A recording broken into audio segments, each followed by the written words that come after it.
Hey y'all, welcome to another video from WreckingOut.com. Today's project is to improve this Flounder light I made last year. This is the new model you see here. Looks a lot like the other version in the housing. The lights really work well. You can see the bottom of the ocean floor very well. Here's a ray that we saw last trip out. But the PVC is a little bit too flimsy and it needs a better handle so you don't have to switch hands constantly.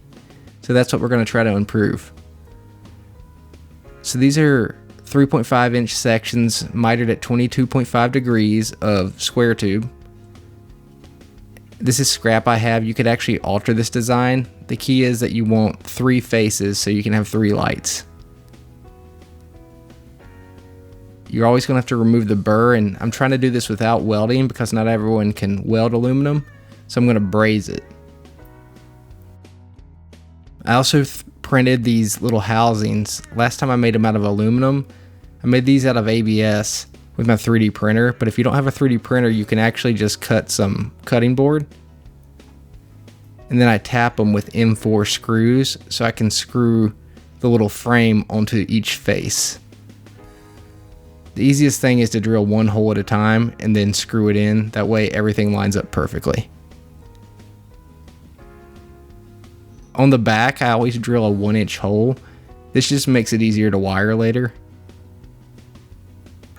And this is a 1.5 by 2 inch piece of aluminum square tube. I use this to make a hinge. So drill some 1/4 inch holes. We'll tap these so we can connect it to the top of the housing.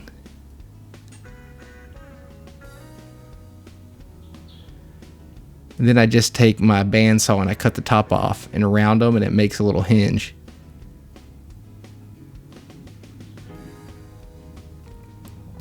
So once you have the hinge, you just want to tap those holes, and then I use 3/4 inch screws to attach it to the top of the housing. You see I always punch it. It's really easy to screw through aluminum. And then I'm going to drill a center hole. I believe this is a 5/8 inch hole I drill. You just need a big enough hole that you can pass all 3 pieces of 16 gauge wire through. I dropped a 16 gauge for this just so it would be a little bit lighter. So you'll drill the housing as well as the hinge. And this is a 1/4 inch hole. And then you're going to braze these things together. I'm using MAP gas here. You have to be careful. I don't really like brazing, but anyone can do it if you have a torch, so just be careful. And you're heating all sides, so if you're not careful, you'll undo one side while you're brazing the other. So I'm just connecting them with those miters, and if you look, I'm using wooden blocks. That way my vise doesn't absorb all the heat. You can get these brazing rods at Harbor Freight.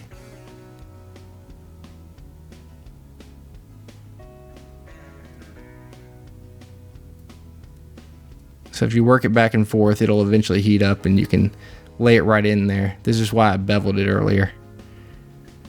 Just make sure you let it cool good. There's a shot of the back.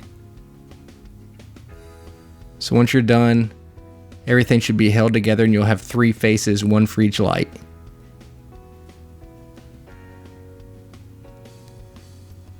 So now I'm just gonna put the enclosures back on each frame. And you'll see kind of the structure start to come together. Each of those little frames is going to hold a different light. So that's kind of the housing. One thing I'll go ahead and do is I'll screw holes in the top corners. When you wire this, you're going to have to run a wire through for the positive and negative of each light. And so you want to have a hole there. And you see me, I'm always working the holes so there's no burr or anything to tear up the cable. You don't have to use these 3D printed knobs. You can just use screws, but I did create some 3D printed knobs to make hand tightening things a little bit easier. This is how I install them, so I'll just press them in. And now you have a hand knob that has a bolt in it. So we're going to work on making the forearm strap. There's lots of ways to do this. This is how I do it. Just took a piece of 1.5 inch strap. I actually use old harnesses that you get from tree stands. They have these really kind of cheap seatbelt style harnesses, and I just repurpose them. And then I'm just going to add some Velcro to it. Like I said, there's a lot of ways to do this. You could use a buckle. This is just how I did it for my forearm cuff, which I'll show you in a second. The key with Velcro is just back stitching a lot because it gets pulled on pretty hard.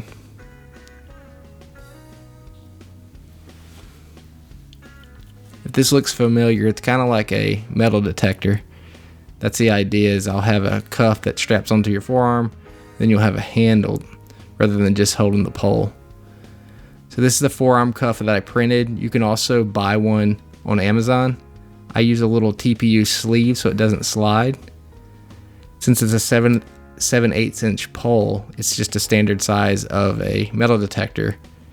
So you can just buy one of these on Amazon if you want.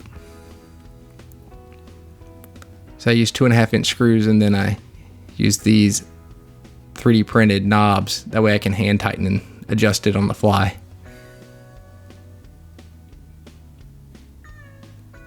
And then the strap we built, you pass through one side and it'll catch at that little overlap that I created. You can see details of all this on the blog post. So now that you have the cuff, I also have a 3D printed handle. Again, I have a tip for those of you who do not have a 3D printer. Just look on the blog and it describes how you make one with a compression fitting. Same trick as before, use a TPU sleeve, 2.5 inch stainless bolts, and then I'll take 2 more of those knobs I created, and that'll allow me to adjust the handle as needed, or if you switch people while you're gigging, they can adjust it to fit their size. Looks something like this.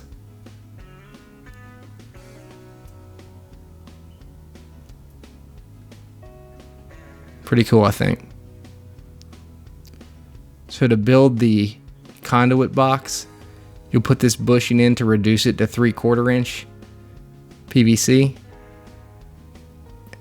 And then I drill 3 holes in the back of the conduit box, all 20 millimeter. These are what I'm going to use the rocker switches for. I'll put them right into these 20 millimeter holes. And I'm just showing you my spacing here. You can eyeball it too. If you find that the rocker switches want to pop out, you can actually use some marine goop or a little bit of super glue to hold them in there once you got it all wired up. So you've probably seen these rocker switches. There's a gold terminal that helps you wire up the little LED indicators. And I just make sure I have them all facing the same way. So your 7/8 inch aluminum pole is not going to fit into the conduit. So I came up with this idea. I cut off some 3/4 inch PVC. It's a little tight to fit over it. So I'll bevel it a bit. You don't have to do this, it just makes it easier once you heat it up to hit its center. So I'll bevel it a little bit, and then I heat it up. You don't have to heat it too much, but just use a heat gun and heat it up, and you can drive that pole right in flush with that PVC. And that allows you to have kind of a standard fitting for the enclosure. So once you push hard enough, you might have to heat it up a little bit more like I did here. This is the first time I'd done this. It'll go flush with the PVC. Just like that. So now that can be adapted towards that enclosure. I'm going to do the same thing for the hinge, but with a 2.5 inch piece. Push it in, get it flush, And then I'll take a 3/4 inch PVC cap and drill a 5/8 inch hole into it. This is where the 16-2 marine cable is going to pass through. On the original, I did it with 12 gauge wire and it was just a little overkill. So I dropped it to 16 for the individual runs. Once you have the cap on there, drill a 1/4 inch hole and this will go right through that hinge that we built earlier. So to wire these, this is the 16 gauge. You're going to run one length. It's about 7 feet of wire per run up the pole. And you'll strip those down. I think it's easiest if you just have everything off the housing so you can run it in the back. Once you get them stripped down, you just have to do a little bit of work, maybe with some needle nose pliers if you can't do it with your hands, to get them through those holes. Then take some thermal paste and spread it just like it was a CPU processor. Spread it evenly across the back and put that right on the housing. So I'm using a little bit of flux to make it easier. But you solder both these wires to the appropriate solder point on the chip. It's actually not too hard. The hardest part is I use some needle nose to hold the wire down so I can get it to adhere to the chip.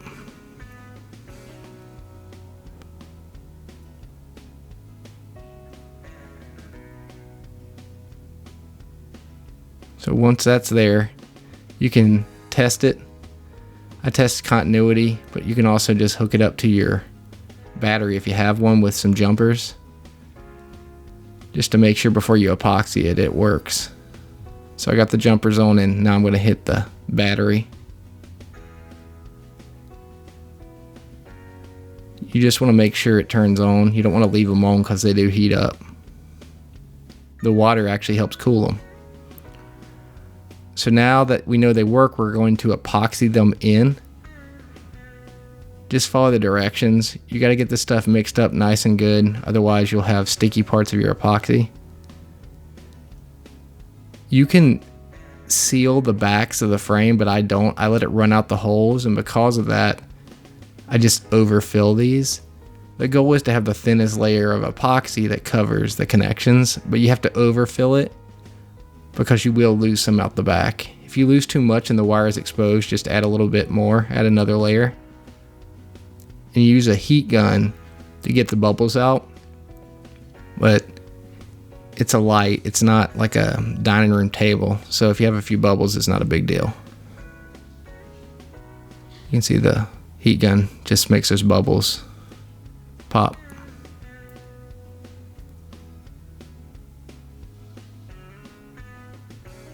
So once it's cured, it's kind of like a lens over the light. It's protected from the water. So now you just need to take some heat shrink. This is just some additional protection for those 16 gauge wires. Add the hinge. These are 3/4 inch screws.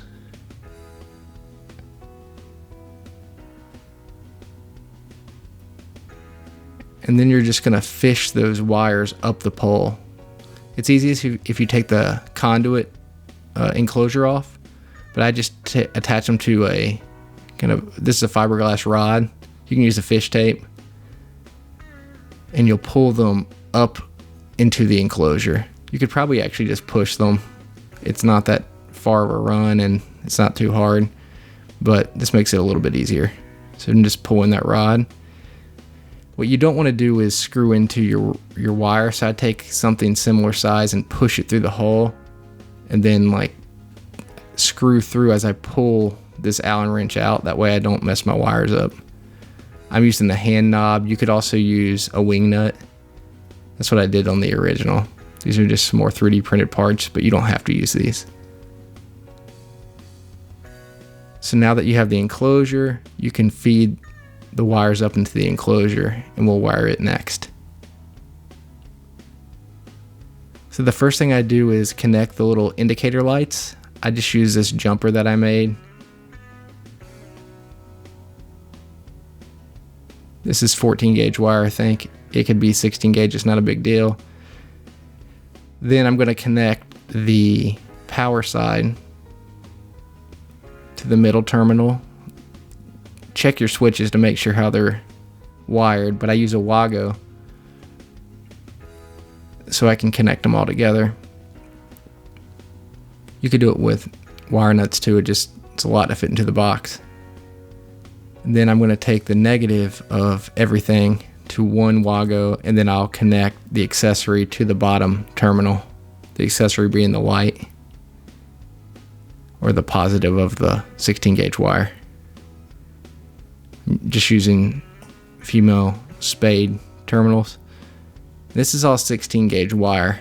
I will use a little bit of 12 gauge in a second here, because these are the single runs.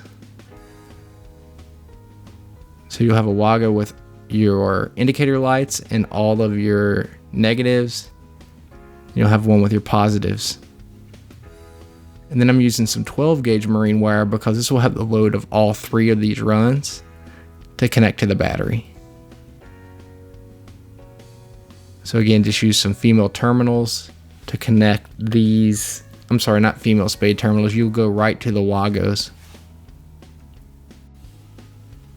And for the part that connects to the actual battery, for the negative side, I'm just going to use a butt connector to extend the length of it. But for the positive side, I'm going to add a 20 amp inline fuse. That way the fuse will blow if there's ever an issue. And on the end of this, it'll be those female spade terminals. So that way I can connect it directly to a battery. I don't use a lithium battery. I like using just the AGM battery, 18 amp hour, just because it won't run them at full light since there's nothing on board to manage them. This has worked fine and been plenty bright.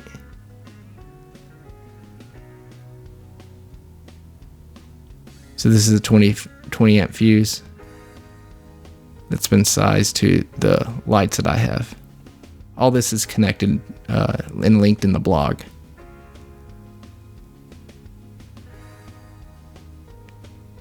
Then you just need to close up the enclosure and test it out.